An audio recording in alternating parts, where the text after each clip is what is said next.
Mga panalangin sa pagigsaad, Mayo 23. Maghatag kamo ug kamo paghatagan, taksanan nga maayo, nadasok ug natantan, ug naugdo hangtod nga moawas igahatag nila sa inyong sabakan, kaysa maong taksanan nga inyong gitaksan, pagatakson usab kamo.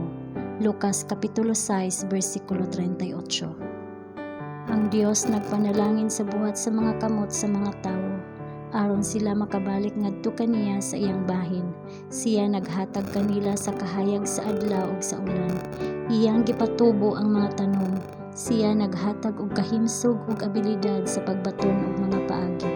Ang matag panalangin nagagikan sa iyang madagayaon nga kamot, ug siya nagtinguha sa mga lalaki ug mga babaye sa pagpakita sa ilang pasalamat pinaagi sa pag-uli kaniya og usa ka bahin sa ikapulo ug mga halad.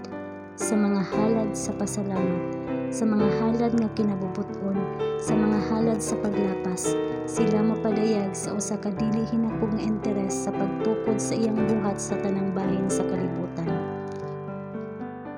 Diha sa dakong buhat sa pasidaan sa kalibutan, sila nga adunay kamatuoran sa kasing-kasing, ug nabalaan pinaagi sa kamatuoran, magabuhat sa ilang gitudlo nga bahin. Magmatinud-anon sila sa pagbayad sa mga ikapulo ug mga halad.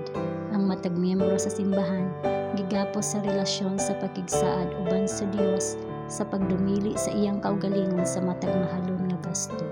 Ayaw itugot nga ang kakulang sa ekonomiya sa kinabuhi sa panimalay maghimo kanato nga dili makahimo sa pagbuhat sa atong bahin, sa pagpalig-on sa buhat nga natukod na, ug sa pagsulod sa bag-ong teritoryo.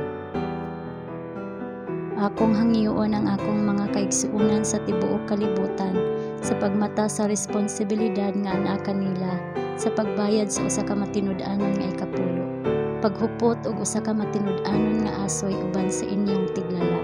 Siya nga naghatag sa iyang bugto nga anak aron mamatay alang kaninyo, naghimo og kasabutan uban kaninyo. Siya naghatag kaninyo sa iyang mga panalangin. Ug isip balos, siya nagkinahanglan kaninyo sa pagdala kaniya sa inyong mga ikapulo ug mga halad. Ang Dios nagtawag sa iyang tawhanong mga ahente nga magmatinud-anon sa kontrata nga iyang gihimo uban kanila. Dad-an ninyo ang tanang ikapulo ngadto sa balay tipiganan, siya miingon, aron adunay pagkaon sa akong balay. Malakyas Kapitulo 3, versikulo 10. Unsa kadako ang gasa sa Dios ngadto sa tawo, ug daw unsa kasama sa tong Dios sa paghimo niini, uban sa usa ka pagkamahinatagon nga dili gayud malapas iyang gihatag, aron iyang maluwas ang masukihon nga mga anak sa tawo, ug dad-on sila sa pagtan-aw sa iyang katuyuan ug sa pag-ila sa iyang gugma. Ikaw ba, pinaagi sa imong mga gasa ug mga halad, magpakita nga ikaw walay gihunahuna nga maayo kaayo alang kaniya kinsa naghatag sa iyang bugtong nga anak.